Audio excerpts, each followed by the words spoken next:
virar para frente, prestar atenção aqui. Então,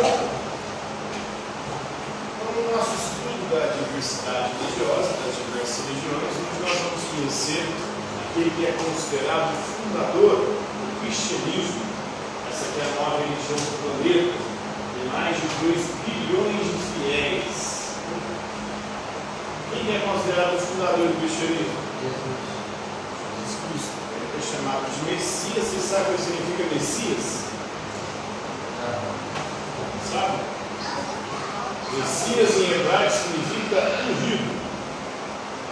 Aquele que deveria ser ungido por Deus para salvar o seu povo. Os judeus esperavam na época de Jesus o Messias, muitas vezes político, para libertar o povo da submissão e da dominação romana. E aí, Jesus de Nazaré veio mostrar que ele não seria um líder político. A salvação que ele estava trazendo era uma outra salvação, de cunho muito mais espiritual do que material. Não, era necessário fazer uma reforma na forma de agir, uma maneira de agir, para que assim você pudesse alcançar o reino dos céus. E o reino de Jesus Cristo, segundo o próprio, seria não neste mundo, mas no mundo. Então, Jesus de Nazaré, a palavra Jesus vem do hebraico Yeshua, que significa Deus salva. Então, ele representa aí a salvação. Esse seria o propósito da vida de Cristo: salvar a humanidade dos seus pecados.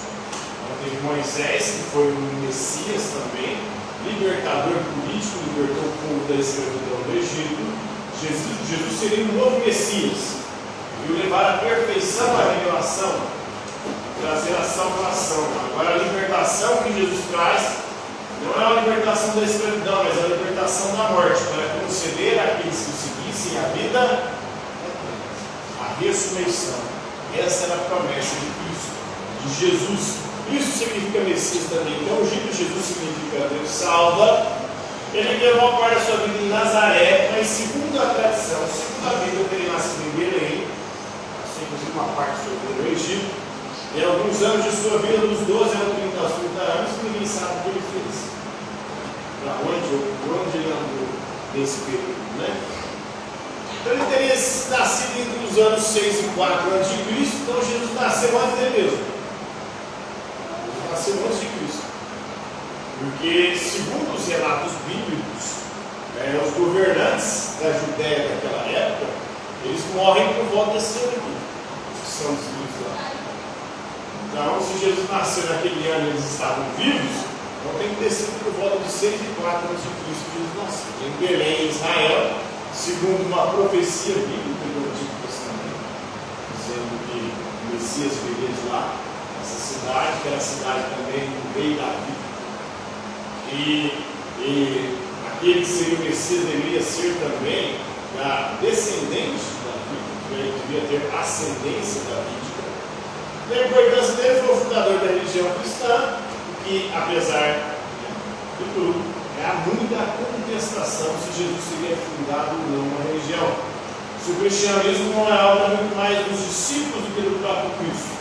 Os discípulos que corromperam a mensagem do Mestre para criar uma religião, uma instituição que foi se corrompendo ao longo do tempo. Jesus teria morrido por volta do ano 30, depois de Cristo, em Jerusalém, Israel. Ele sido crucificado numa sexta-feira, por volta das 3 horas da tarde, e ressuscitado no domingo, de manhãzinha, por volta das 5, 6 horas da manhã. E teve como testemunha mulheres, especialmente Maria Magdalena, que seria uma prostituta, e que foi a primeira a ver Jesus ressuscitar. Olha só, para quem Jesus depois de ressuscitar aparece primeiro. Uma prostituta, uma puta, uma mulher considerada vadia, vagabunda e sem vergonha. Né? Então a história de Jesus Cristo é mais conhecida no mundo ocidental do que a de qualquer outra pessoa. Ele é mais conhecido, a religião mais famosa do mundo ocidental, especialmente. Porque o cristianismo vai se expandir para o Ocidente. A pregação dos discípulos vai chegar até Roma. Roma é a capital do mundo daquela época, o mundo entre aspas, porque até aquela época lá, outras regiões do poder que não estavam como a África subsaariana, a América, a Oceania, grande parte da Ásia, não tiveram contato e conhecimento de quem era Jesus. Então, é mais conhecido, ele era o Filho de Deus, segundo os seus discípulos, né? Nascido de uma Virgem Maria, que os católicos tomam como Nossa Senhora, e veio morrer para salvar a humanidade dos seus pecados, segundo a religião cristã, segundo os seus discípulos. A mensagem central dos seus ensinamentos foi de que o reino de Deus seria introduzido na terra a qualquer momento. O reino de Deus está próximo. E a crença dos cristãos naquela época, até hoje, é sempre essa, que o reino de Deus está próximo. Já tem 2000 anos, e agora o reino de Deus, que estava próximo, não chegou. Aí a justificativa é de que o tempo de Deus não é o mesmo tempo que o nosso. O tempo de Deus, para ele, 1000 anos é como um segundo. Então, para ele, o tempo não importa, porque ele é eterno, ele está além do tempo. O tempo só importa para as criaturas que são temporais e mortais, imóveis. Né? Então pode acontecer a qualquer momento, em breve, que as pessoas deveriam renunciar a tudo para retornar a Deus, o seu Pai. Inclusive abandonar a tudo. Um jovem rico chega para Jesus e Jesus vai falar para ele: mestre, o que eu fazer assim com o Senhor? Vai, vende tudo que você tem, dá as fotos, depois ele segue. Aí o jovem rico não quis vender. Vai pegar demais os seus bens. Aí depois disso Jesus vai falar, né? Quão dificilmente entrarão no reino de Deus os que têm riquezas.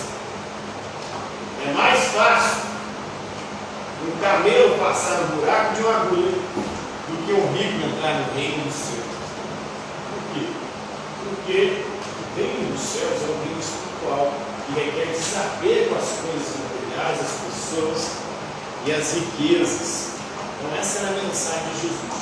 Quem era pegar nesse mundo não conseguia viver a dimensão do amor.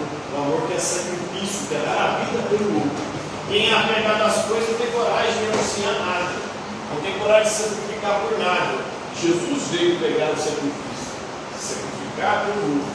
O amor cristão é chamado em grego de ágape, que é justamente o amor sacrifício, o amor que é capaz de dar a vida pelo outro. Então Jesus advogou padrões éticos extremamente severos. Jesus falou coisa bem intensa. Ele falou, por exemplo, se você olhar para uma mulher com desejo de possuí-la, você já pecou com ela no seu coração. Se sua mão te leva a pecar, arranque. Se seu olho te leva a pecar, arranque. Isso levou alguns discípulos, por exemplo, a fazer coisas que nem a igreja referenda, mas que nesse discurso de Jesus parece que estava certo. Por exemplo, Orígenes foi um padre da igreja, um patriarca cristão, patrícia, do início do cristianismo. O Orígenes tinha um vício, o onanismo. Você sabe o que é o onanismo? Que vício é esse? A famosa crônica. E ele não conseguia se livrar desse vício. E como Jesus falou, se seu olho te leva a pecar, arranca, se sua mão te leva a pecar, arranca, o que ele fez? Pega a força. Nunca vai bater o peito. Não, mas se arrancar, você continua podendo fazer outras coisas. Você pode fazer um buraco na bananeira. Lembra da rocha os moleques iam fazer um buraco na bananeira, pegava a galinha, pegava a porca, passava o rodo com um bicho. Não, rapaz, pro Orígenes, né? Ele nunca mais pecou. Esse pecado não. Faz outro, né? Então eram padrões éticos extremamente severos do cristianismo, né? Essa espécie de perfeccionismo moral conduzia com a perspectiva apocalíptica de Jesus. Porque Jesus acreditava que o mundo ia acabar a qualquer momento. Era o Filho de Deus que ia retornar para salvar a humanidade, para arrebatar os fiéis e levar aqueles que acreditaram em Jesus para junto de Deus. Na verdade, seria a ressurreição dos mortos, para que assim um novo céu e uma nova terra pudessem se efetivar. E aqueles que não viveram de acordo com a vontade de Deus e com os ensinamentos de Jesus seriam jogados no inferno. Muitos primeiros serão os últimos e muitos últimos serão os primeiros. Então, isso inverte a lógica totalmente. Uma lógica totalmente inversa da lógica que existia na época de Jesus. Existia a moral dos fortes, a moral dos senhores. Era a moral de imposição, de satisfazer todos os seus desejos e vontades. Agora ele subverte isso e condena a moral dos senhores, dizendo que quem vive como senhores vai para o inferno. E quem vive na humildade, na mansidão, nesse vale de lágrimas, de dor e sofrimento, daqui para outra vida, poderá adquirir a vida eterna.